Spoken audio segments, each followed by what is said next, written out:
my channel. It's Eponine, aka Epi, aka the queen of horrifically messy hair. I apologize, you guys, but I'm just going through a weird phase with it right now, so it's just never gonna look good. It is what it is. But thank you so much for joining me for part 3 of our cold weather cold case week, where we are doing 5 videos, 5 days in a row of 5 different cold cases. I've tried to get a really good variety and a really good mix for you guys so you don't get super bored with them. So hopefully you guys are enjoying the content so far. If you haven't checked out the videos already, leave a link in the description box below to the playlist so that you can go ahead and check out the prior videos. Now, today's video is one that is probably just gonna leave you thinking a lot of different things. This one is just really bizarre and really out there, and the further and further it goes, the weirder and weirder it gets. So I am excited to tell you guys about this case. Again, I'm always going to give my usual disclaimer that I've kind of gotten into doing lately. I feel like it is important to do this. But when I do these videos, I don't mean any disrespect or any offense or anything like that to anybody that I talk about in the videos, any of the victims, any of their families. This is all just information that I have pulled off of the internet, and I've compiled it into one neat little package so that anybody else who's interested in this case can find this information in one place. All of this information is available online, and all of it you can find doing your own research. So without further ado, let's go ahead and jump into the Mary Morris murders.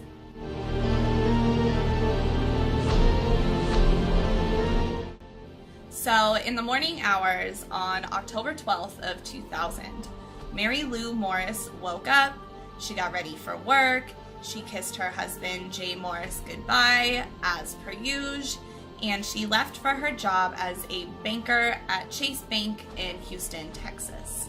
So it was just a normal morning, everything was going according to plan, and Jay tried calling his wife several times throughout the day, which isn't uncommon. Me and my husband speak several times throughout the day when we're at work, and Mary wasn't answering any of the times.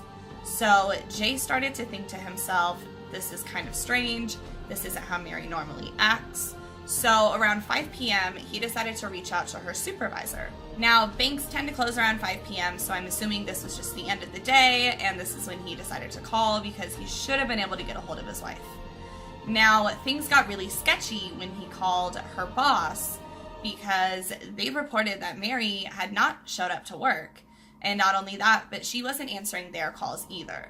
So at this point, Jay started to get really, really concerned. He called the police and he reported that his wife, Mary Morris, was missing. Now, at around the same time that Jay was calling the police to report that his wife was missing, there was a man who was driving an ATV down a road and noticed that there was a car on fire on the side of the road.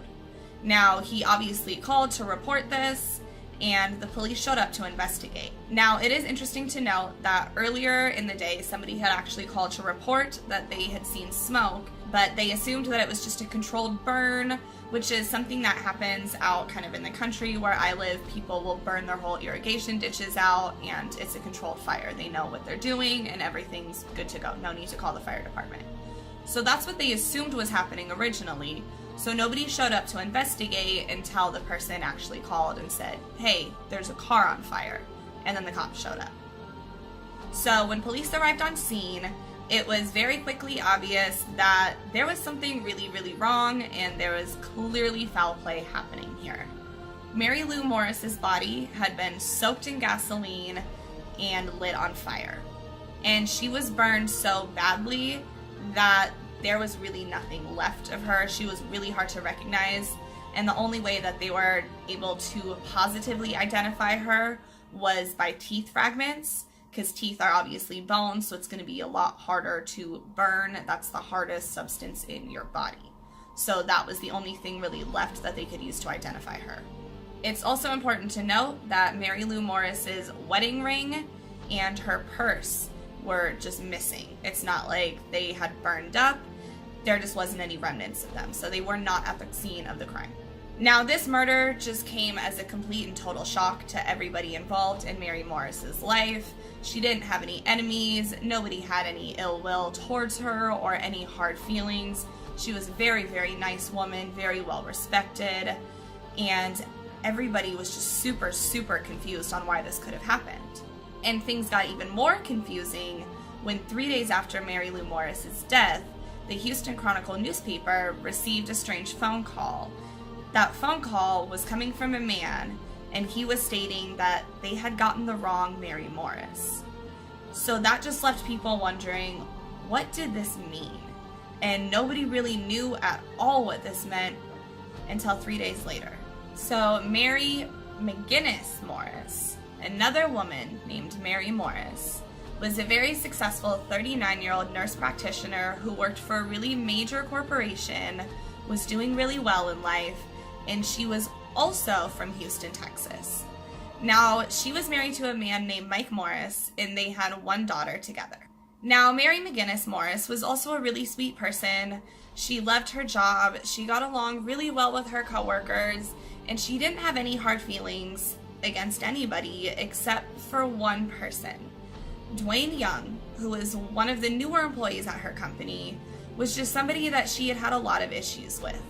Her friend Lori Gremmel reports that one day Mary came into work and found that everything on her desk was just messed up. All of her picture frames had been turned around backwards, and in addition, the phrase "death to her" had been written on a piece of paper that was left on her desk. Now, Mary didn't need proof, really, on who this was. She just assumed it was Dwayne because they'd already been having issues, and she was already really sketched out by him.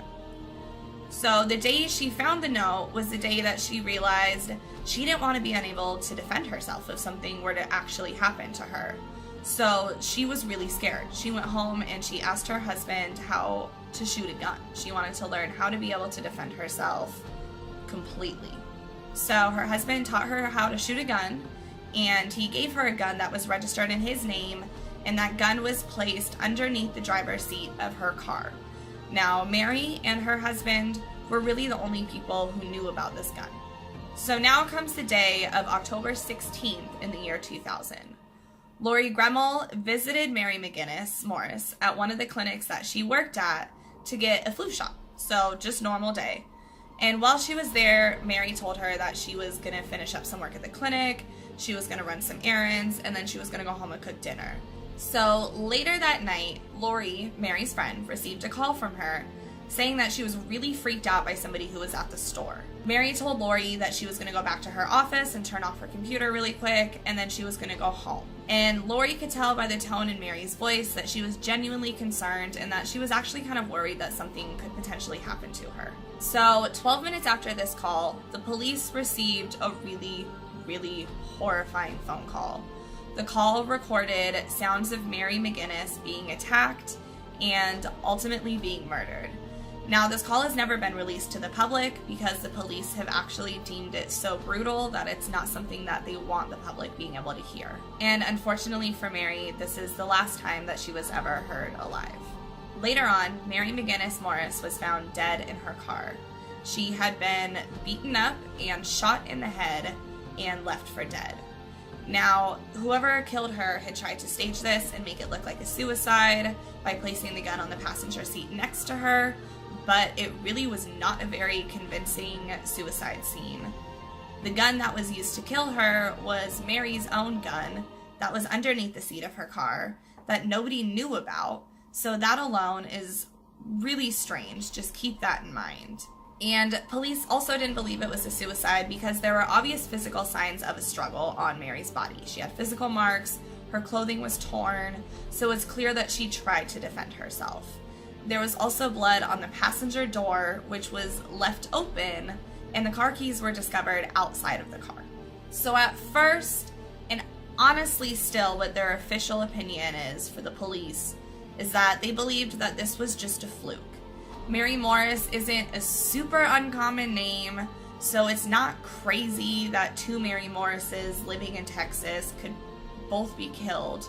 And mostly that's just because there was no connection between these two Mary Morrises. Other than their name, there was nothing that tied them together.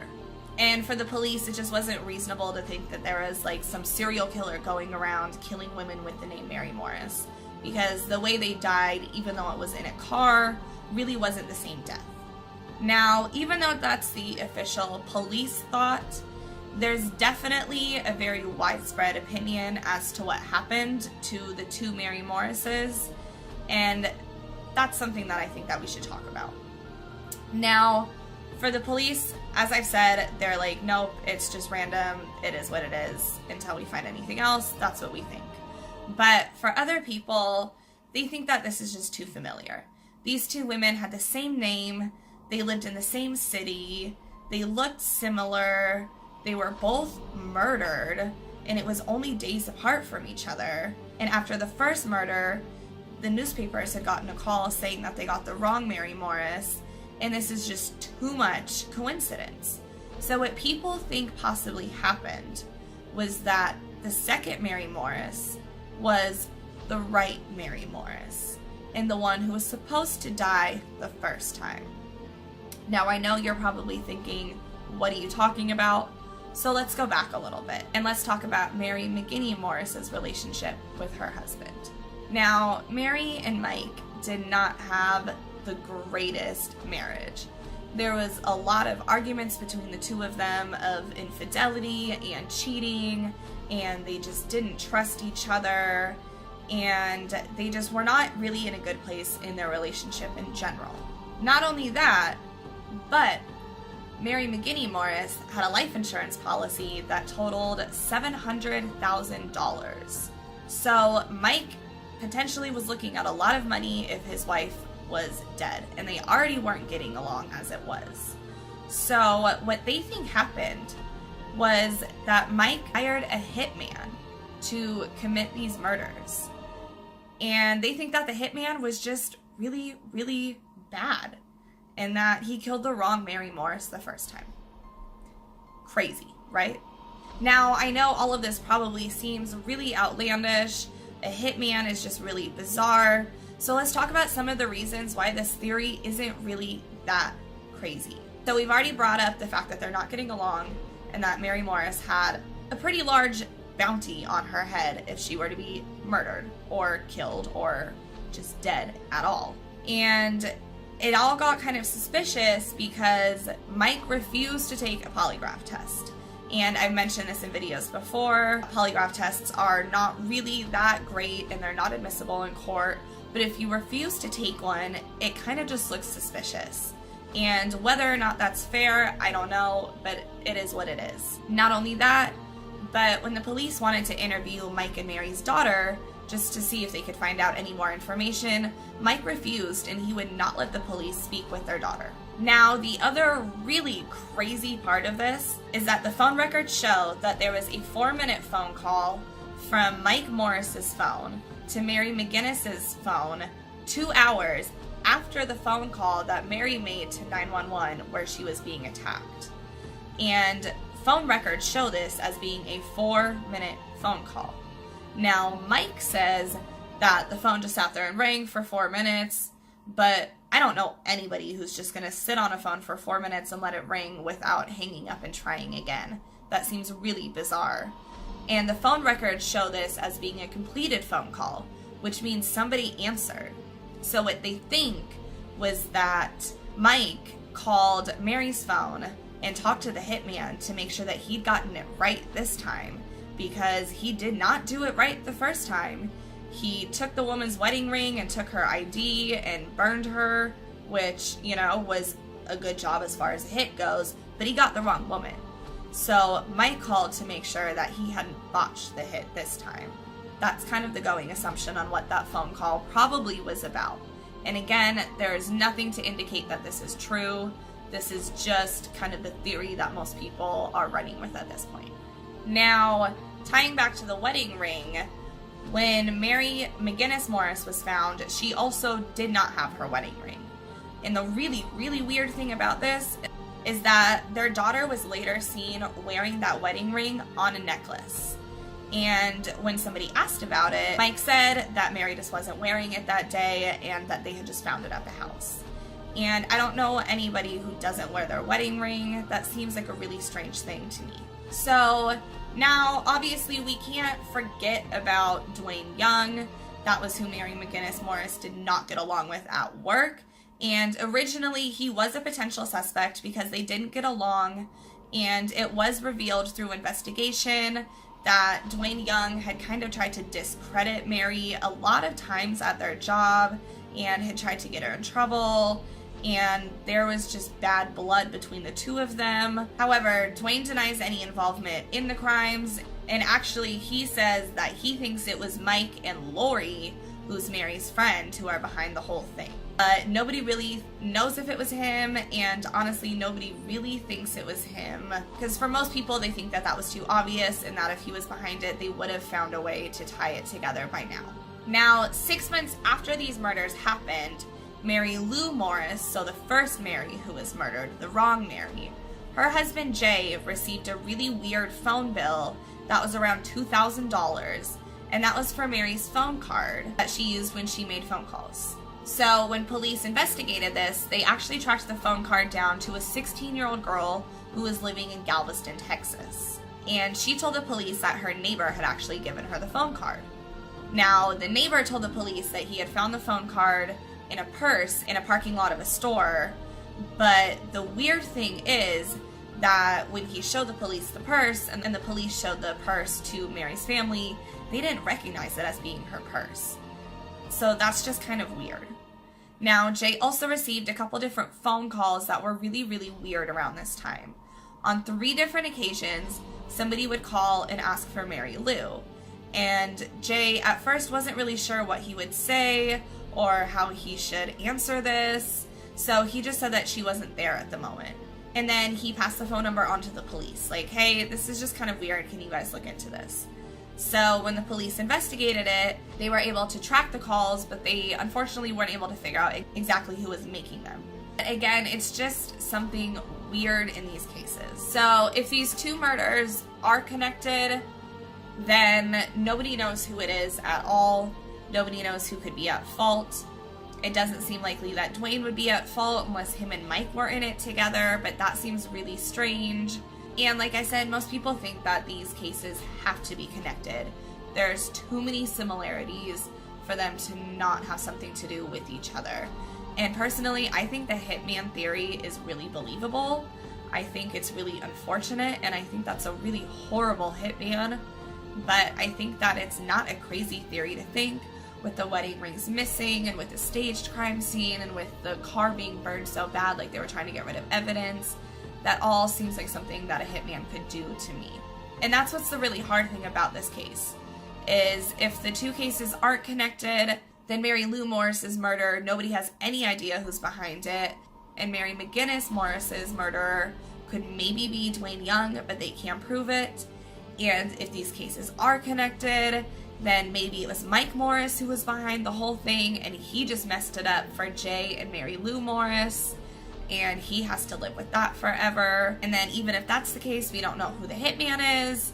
So there's just so many questions around this case, and I am really, really curious to hear what your guys' thoughts are on this one, what you guys think, because I have a hard time making sense of any of this personally. So thank you guys so much for joining me today. I hope you enjoyed this cold case story, and I hope you've enjoyed the series so far. I did try to be a little bit more mindful with where I position my head, and I'm trying to not make as much glasses glare with my ring light and my glasses. I would take them off, but I'm super blind, and I really need them to see. So sorry guys, but you're just gonna have to deal with a little bit of ring light glare until I figure something out. But yeah, that is it for today. Thank you guys so much for watching. If you enjoyed this video, please make sure to give it a thumbs up.